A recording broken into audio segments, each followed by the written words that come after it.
Welcome to World History's virtual open house. I'm John Werkmeister. We're going to look at this world history class and the unfolding of global society. The quote here on the left kind of reveals a little bit of my philosophy about why we study history. History is for self-knowledge. The only clue that man can do is what man has done. The value of history, then, is it teaches us what man has done and with us what man is. It's self-discovery, and I think it's very empowering for us to understand a lot about the history that has made us and the history that's yet to come, the unwritten chapters that our young people will be making. It's never been more important that we know that the world has become increasingly globalized, the transportation networks, trade networks. Um, we're talking about opportunities of communication. The gaps that had once separated us seem they could be traversed in seconds or minutes or hours on an airport or within seconds on Facebook. I think the study of history really lets us look at ourselves as humans and some human traits like innovation, cooperation, and perseverance. Things that we could all argue are very strong for our student success and the success of our country. History shows us essentially what is possible for us as individuals and what we could do cooperatively in society. So in this class, we're going to study the unfolding of the world's first history through its first societies, just to get a virtual idea as to why people had to work together and why they worked together in some of those, marquee societies like ancient Egypt or in China. Then we'll jump ahead to the time of Columbus and the beginning of global networks to our very highly interdependent society that our young people will be engaging in today.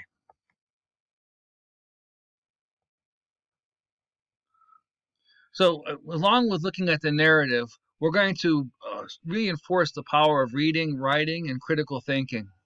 I think social studies is a great environment for students to learn these skills. We're going to learn how to write better, but we're also going to write in order to learn better. That the idea of the process of writing, in many ways, students discover connections and discover their ability to understand, to synthesize, to evaluate, and in turn will become better writers. We'll be writing a research paper later this year. The next issue is we're going to engage different kind of texts for reading. We'll be looking at primary sources, textbook materials, reference materials, and essentially, my plan right now is to make them as digital as possible to limit the exchange of materials between students. So everything will be available. Either the student can download it at school on their iPad, or it will be something that can be streamed at home on Wi-Fi networks if that's available. Um, that being said, it's very important that students come to school with their charged iPads.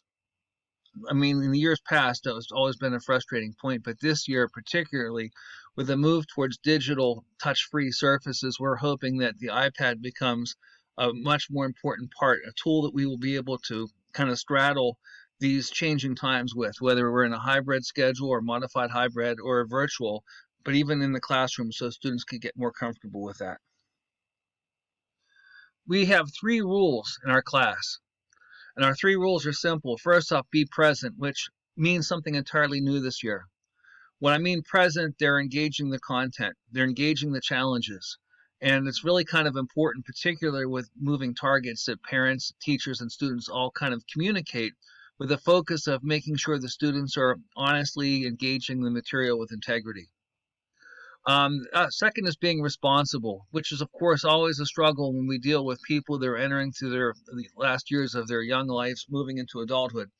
But the idea of getting them to develop these skills is very important, particularly in this year. And the third one is something that's always been difficult, but it's creating curiosity. I really like the students to be familiar enough with history to know how to engage it, but to why to engage it, to make the decisions to engage it, and to think critically after their time in high school. That's the challenge, and we hope that students develop a curiosity about the world and don't look at history as an assignment, but look at history as an environment, as an opportunity. In this class, we're going to use the Google Classroom online platform. All teachers are using that this year so that students will be more comfortable with that. Students will register for the Google Classroom on their first day back in school. And on that Google Classroom, I'll post lectures, readings, I'll link resources, and all assignments will be there. Students will submit their completed work on Google Classroom. This will accommodate when students are in class, or if they're under quarantine, if they're in a limited hybrid, or if we're in a distance learning environment. So in many ways, it will kind of bridge the different environments we might find ourselves in this year. And I'm going to invite all of you folks to join the Google Classroom. So what I'll need is to be sure that your emails are up to date in the office, because I will use the office email as my way to extend an invitation and to maintain communications with you throughout the next year. So let's see if this works. Here's a picture of my Google Classroom from last year, so to give you an idea of what this looks like. You'll notice that I post daily, so I'll put a daily post of what we're doing. I'll give an observation of what we're doing. And then typically underneath there, if there are links, like a PowerPoint, a presentation, or something of that nature, it will be there. And under classwork, any assignments that they have organized by their units will be here. And the students could simply click on any of these assignments. I could see who turned it in. I could see how many were assigned, how many were graded. So there'll be any videos or ancillary materials will be there. And the assignment itself, generally in a Google Doc, that the students will be able to submit as a completed assignment. So you'll see that I'll have a video link even within the assignment itself. I provide an overview of what the assignment is, and then there are questions, and students could type their answers in. Or if students want to, they could print out the sheet and take a picture of it. There are many different options, and of course, we'll continue to develop more options and be more flexible as the year demands that we do so, as we get more experience with this. But I want to make sure that the material is accessible to students, so when they need it, they have access to it. So if you have any other questions about the Google Classroom, you could please, of course, ask me. So with the promise of a non-traditional year ahead of us, communication between myself and all your other students, teachers, the student themselves, and you, it's very important. We're navigating historic challenges. Please use PowerSchool to monitor your team's progress so that you can set and reset academic goals. Nobody needs any surprises, because those surprises seem to be coming with us, whether we participate in those or not. So if we could limit the surprises by monitoring what we can, the Google PowerSchool will be a good tool for us, along with Google Classroom. Please make sure your email is up to date. I'm going to communicate with you through email. And then finally, my email is jwerkmeister@penncrest.org. And if you want to communicate with me, I'll be prompt to getting back with you.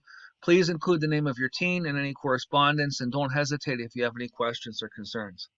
Thank you very much. And again, we look forward to trying to make this year the best year yet.